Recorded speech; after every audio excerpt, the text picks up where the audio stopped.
아멘. 마태복음 13장입니다.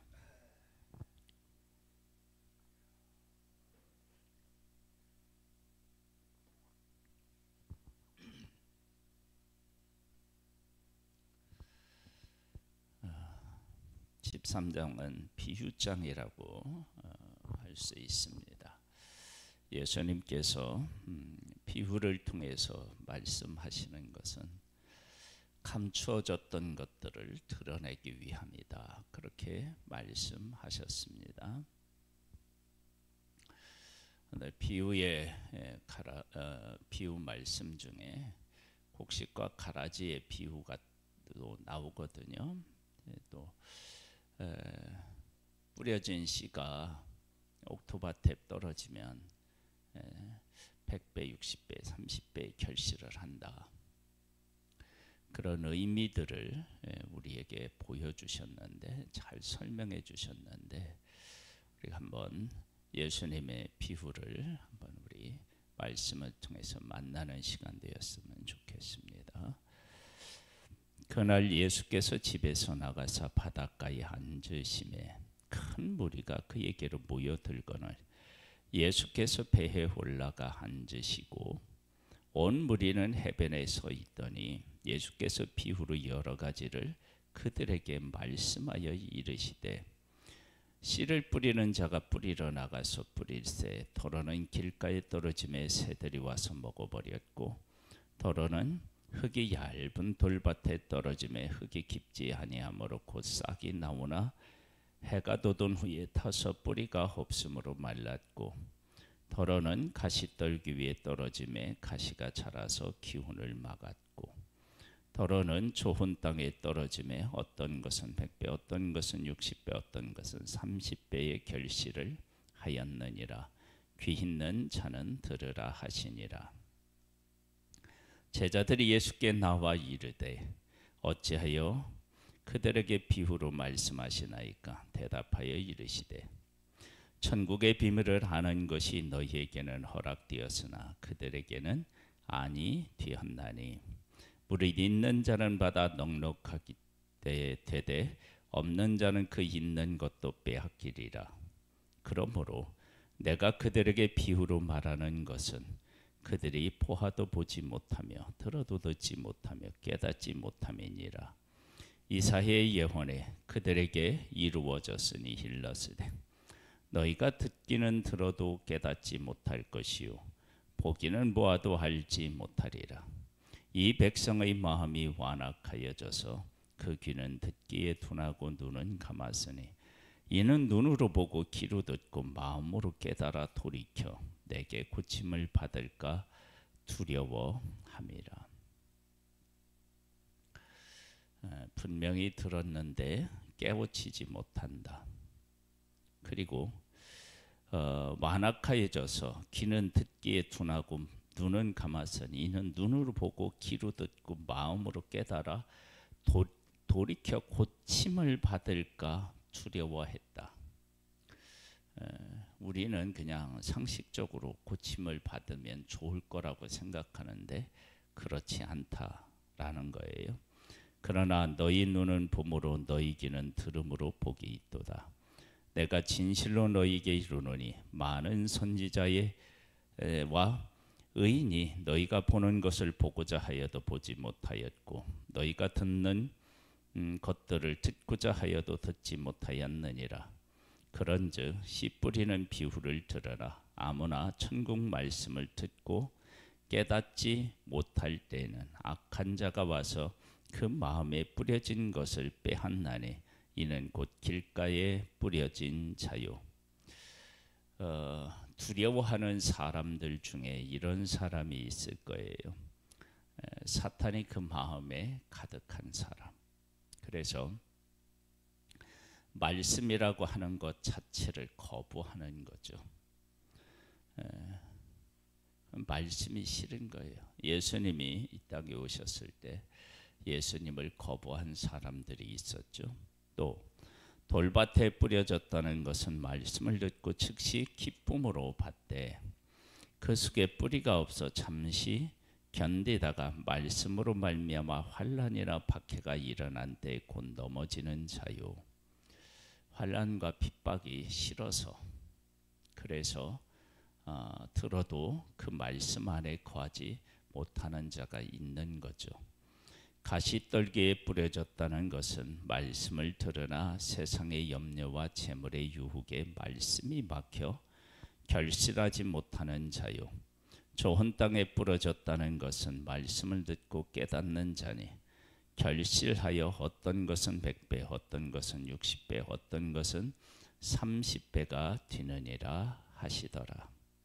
그래서 세상의 염려와 유혹에 사로잡히면 말씀을 깨닫고 그 말씀 가운데 거할 수가 없겠죠. 좋은 땅에 뿌려졌다는 것은 말씀을 듣고 깨닫는 자니, 결실하여 깨닫는다라고 하는 것은 단순히 그것을 알았다라고 하는 것이 아니라 그 말씀대로 살아가는 것의 복이 얼마나 귀한 것인지를 깨달아 알았다라고 하는 것입니다.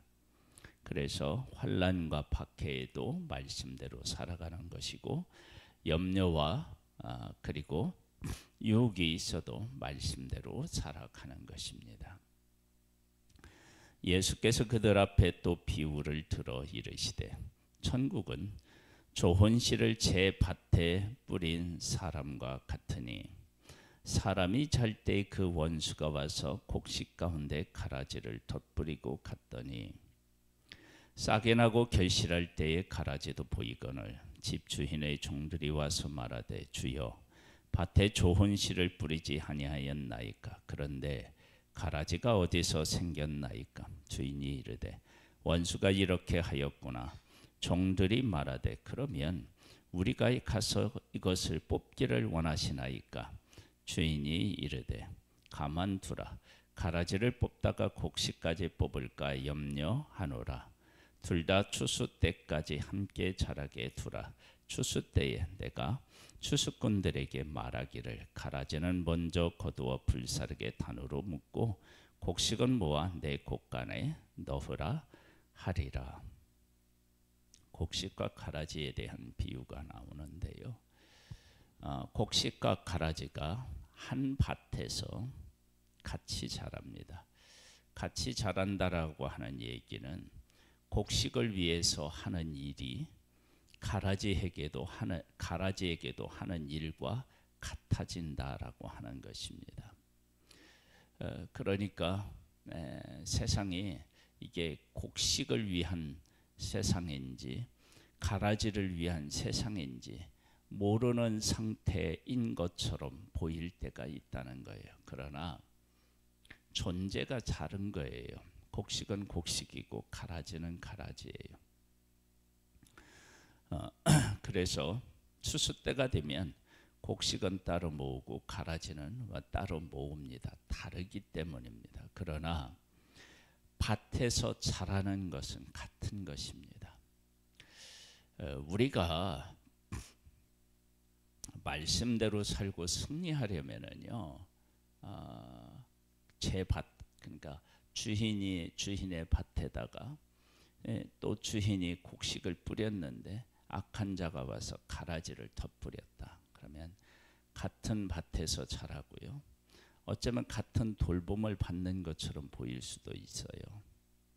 그래서 믿는 거나 믿지 않는 거나 또 믿는 것이 더 손해라고 생각할 수도 있습니다. 그래서 이 가라지의 곡식과 가라지가 한 밭에서 자라는 모습 때문에 어떤 사람은 그 유혹을 받아서 넘어갈 수 있고 어떤 사람은 환난과 핍박을 받아서 넘어갈 수 있는데, 그런데 그것을 이길 수 있는 가장 확실한 방법은 존재가 다르다는 것을 깨달아 하는 거예요. 나는 곡식이고 그는 가라지다.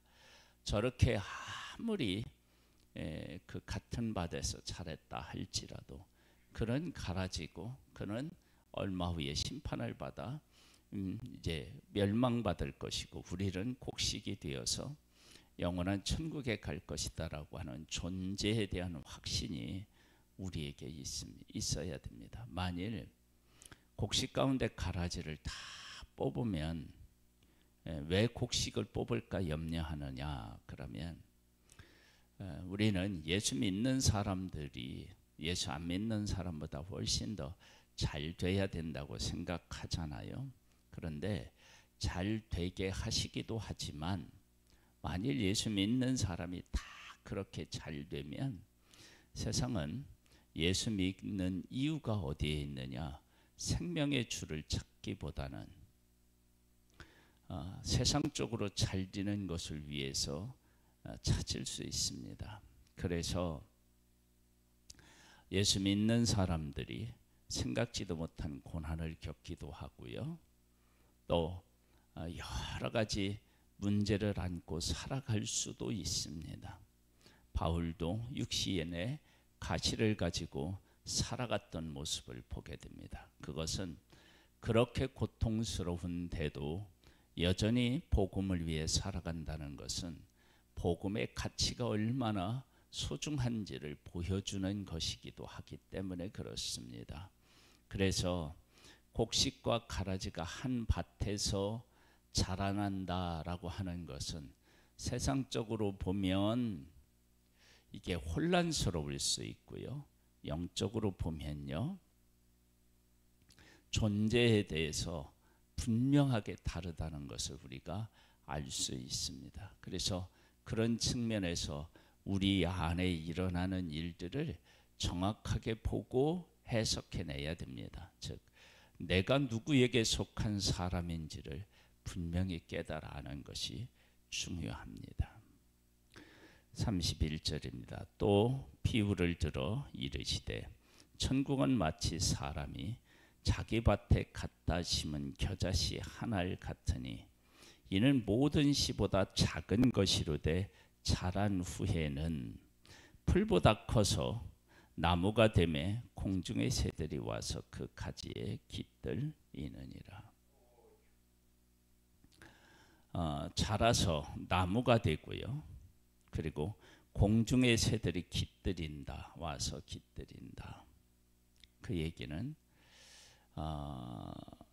그 겨자씨 하나 작은 것이지만 그 작은 것은 결코 작은 것이 아니고 그 안에 엄청난 생명이 들어있다.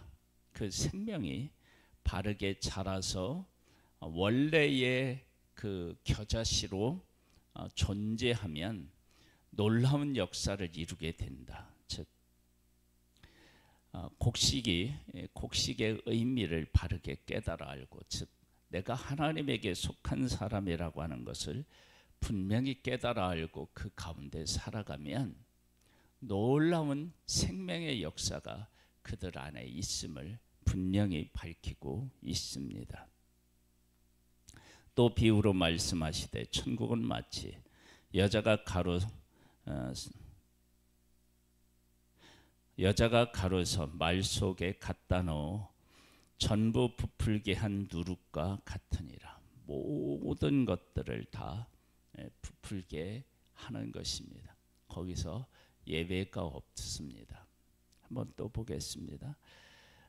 예수께서 이 모든 것을 우리에게 비유로 말씀하시고 비유가 아니면 아무것도 말씀하지 아니하셨으니 이는 선지자를 통하여 말씀하신 바 내가 입을 열어 비유로 말하고 창세로부터 감추인 것들을 드러내리라 함을 이루려 하심이라. 비유 속에는 감추어져 있는 것이 드러나게 된다는 거예요. 이에 예수께서 무리를 떠나서 집에 들어가시니 제자들이 나와 이르되 밭의 가라지의 비유를 우리에게 설명하여 주소서. 대답하여 이르시되 좋은 씨를 뿌리는 이는 인자요 밭은 세상이요 좋은 씨는 천국의 아들들이요 가라지는 악한 자의 아들들이요. 가라지를 뿌린 원수는 마귀요 추수 때는 세상 끝이요 추수꾼은 천사들이니 그런즉 가라지를 거두어 밭에 불사르는 것 같이 세상 끝에도 그러하리라. 인자가 그 천사들을 보내리니 그들이 그 나라에서 모든 넘어지게 하는 것과 또 불법을 행하는 자들을 거두어 내어 풀무불에 던져 넣으리니 거기서 울며 이를 갈게 되리라. 그때에 의인들은 자기 아버지의 나라에서 해같이 빛나리라. 귀 있는 자는 들으라. 분명히 하나님에게 속한 사람과 마귀에게 속한 사람이 존재한다. 그런데 그들이 살아가는 환경은 그렇게 다르지 않을 수 있다는 거예요. 그래서 사람들이 혼란을 겪게 되는데 그 혼란은 존재가 누구인지에 대한 것을 정확하게 몰라서 그런 거예요. 그러니까 밭이라고 하는 어떤 환경적인 것들이 비슷하다고 해서 같다고 해서 존재가 같은 게 아닌 거예요. 곡식은 곡식이고 가라지는 가라지인 거예요. 나는 하나님에게 속하고 그들은 마귀에게 속했다. 완전히 다르죠. 그런데 우리는 이 땅에서 함께 섞여져 살아가고 있잖아요. 그래서 내가 어떤 존재인지에 대한 분명한 이해가 우리에게 있어야만 됩니다. 그 존재로 살면 나중에 추수 때가 되면 완전히 다릅니다. 열매도 다르고요. 그 이제 결과도 다르고요. 그래서 주인은 곡식을 거두기 위해서 일하시고 또 씨를 뿌리는데 하나님은 우리를 위해서 일하시고 계십니다. 44절이요. 천국은 마치 밭에 감추인 보화와 같으니 사람이 이를 발견하는 애에 숨겨두고 기뻐하여 돌아가서 자기 소유를 다 팔아 그 밭을 사느니라. 자, 존재를 깨달아 아는 사람은 그 존재의 가치를 깨달아 알아서 그 존재의 가치에 모든 것을 걸게 되는 것입니다. 또 천국은 마치 좋은 진주를 구하는 장사와 같으니 극히 값진 진주 하나를 발견함에 가서 자기 소유를 다 팔아 그 진주를 사느니라. 하나님에게 속한 사람은 하나님이 소중하게 여기시는 것, 그것을 발견해내는 것입니다. 그 가치를 아는 거예요. 또 천국은 마치 바다에 치고 각종 물고기를 모은 그물과 같으니 그물에 가득함에 물가로 끌어내 앉아서 좋은 것은 그릇에 담고 못된 것은 내버리느니라. 세상 끝에도 이러하리라. 천사들이 와서 의인 중에서 악인을 갈라내어 풀무불에 던져 넣으리니 거기서 울며 이를 갈리라. 각종 물고기가 있는데요. 그런데 좋은 것은 담고 못된 것은 내버린다. 같은 물고기인데도 좋은 게 있고 좋지 않은 것이 있다. 우리가 하나님께서 우리가 원하는 것, 그러니까 내가 하나님에게 속하고 하나님의 뜻을 따르고 했던 것들을 분명히 내가 하나님에게 속하고 하나님의 뜻대로 살았다라고 하는 것을 인정해주고 보상해주고 그런 날은 반드시 옵니다. 그러니까 여기에 보면 물고기도 어떻게 돼요? 완전히 갈리는 것입니다. 그 날이 있다는 거예요. 그래서 우리가 그 날을 소망할 수 있어야 됩니다. 내 존재가 있고요. 존재에 대한 가치가 있는데 곡식과 가라지는 같은 밭에 살아도 섞이는 게 아닙니다. 이게 섞여 있는 게 아닙니다. 분명히 이것은 갈리게 되어 있습니다. 그래서 내 존재를 깨달아 알게 되면 유혹도 이기고요. 그리고 환난도 이기게 되는 것입니다. 보겠습니다. 51절입니다. 이 모든 것을 깨닫느냐 하시니 대답하되 그러하오이다. 예수께서 이르시되 그러므로 천국의 제자된 서기관마다 마치 새 것과 옛 것을 그 곳간에서 내오는 집주인과 같으니라. 천국은 어떤 것이냐? 곳간에 있는데 옛 것과 새 것을 꺼내오는 것과 같다. 왜 꺼내오느냐? 우리가 이제 지금으로 말하면 예수님께서 이 땅에 오셔서 세 가지 사역을 하셨다고 그랬어요. 첫 번째, 가르치시고 천국 복음을 전하시고, 그 다음에 모든 약한 것들을 고치셨습니다. 그것을 보면 새 것이 무엇인지를 우리가 알 수 있어요. 가르치실 때 예수님이 율법을 주신, 하나님이 율법을 주신 본래의 목적을 우리에게 설명하여 주셨고요.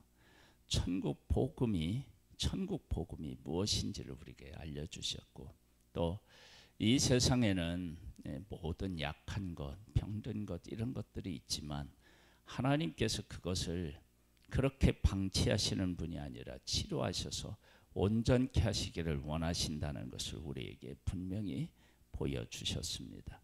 그런 것을 통해서 하나님께서 이 땅을 통치하고 계시며 그 뜻은 여전히 우리를 긍휼히 여기시고 사랑하시는 것이람을 분명히 보여주셨습니다. 그런 하나님을 우리가 발견하고 그 가운데 우리가 살아야 됩니다. 예수께서 이 모든 비유를 마치신 후에 그곳을 떠나서 고향으로 돌아가서 그들의 회당에서 가르치시니 그들이 놀라 이르되 이 사람이 이 지혜와 이런 능력이 어디서 났느냐? 이는 그 목수의 아들이 아니냐? 그 어머니는 마리아, 그 형제들은 야고보, 요셉, 시몬, 유다가라 하지 않느냐? 그 누이들은 다 우리와 함께 있지 아니하냐? 그런즉 이 사람의 이 모든 것이 어디서 났느냐 하고 예수를 배척한지라. 예수께서 그들에게 말씀하시되 선지자가 자기 고향과 자기 집 외에서는 존경을 받지 않음이 없느니라 하시고, 예수가 누구신지에 대한 것을 알지 못하고 동일한 선상에서 보니까 문제가 있는 것으로 보이는 거예요. 그래서 예수님이 누구신지를 모르니까 이런 일이 생기는 거예요. 내 존재가 누군지를 알려면 예수님이 누구신지를 알아야 돼요. 내 예수님이. 그래서 곡식과 가라지 비유를 하는데, 내가 곡식이다 그러면 어떤 것에 대한 확신이 있느냐? 그러면 예수 그리스도가 누구신지를 아는 거예요. 왜?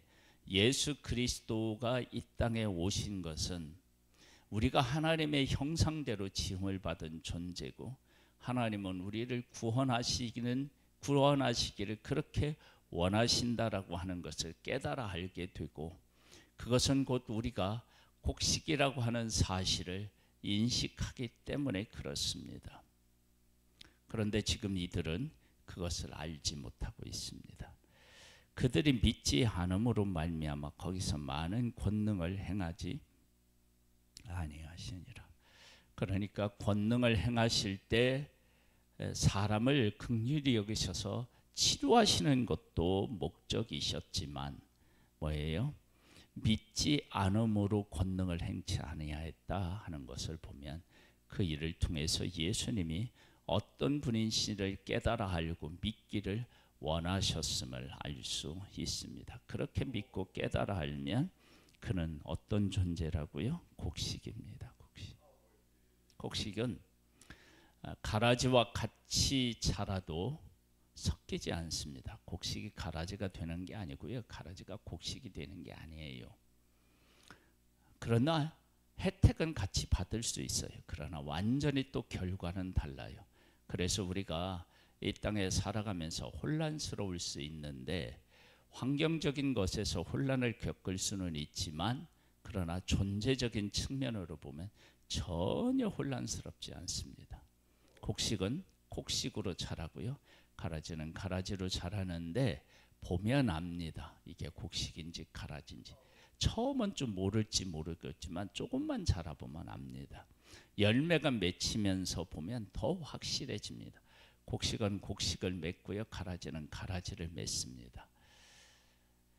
하나님께서는, 예수님께서는 우리들 가운데 오셔서 말씀하십니다.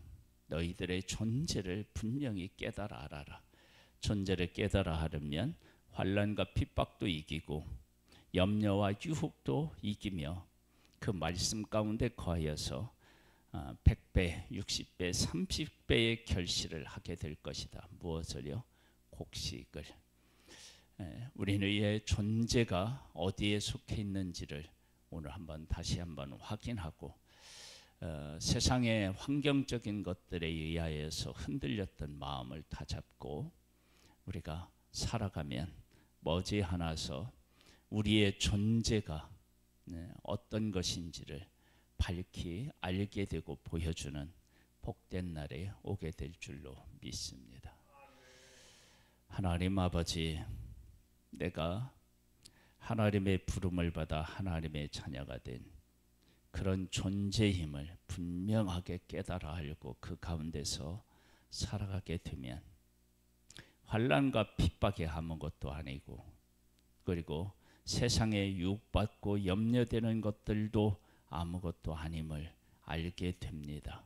하나님, 우리에게 은혜를 베풀어 주셔서 내가 누구에게 속한 사람인지, 즉 온 우주 만물을 만드시고 주관하시고 우리를 위해서 독생자를 보내주신 하나님에게 속한 사람임을 깨달아 알고 그 가운데 뿌리를 내리고 살아가는 그런 복된 우리들 되기를 소망합니다. 주여, 성령을 보내 우리에게 은혜를 베풀어 주옵소서. 충만케 하옵소서. 예수님의 이름으로 기도드립니다. 아멘. 하늘에 계신 우리 아버지여, 이름이 거룩히 여김을 받으시오며 나라에 임하옵시며 뜻이 하늘에서 이룬 것 같이 땅에서도 이루어지리이다. 오늘날 우리에게 일용할 양식을 주옵시고 우리가 우리에게 죄 지은 자를 사하여 준 것 같이 우리 죄를 사하여 주옵시고 우리를 시험에 들게 하지 마옵시고 다만 악에서 구하옵소서. 대개 나라와 권세와 영광이 아버지께 영원히 있사옵나이다. 아멘.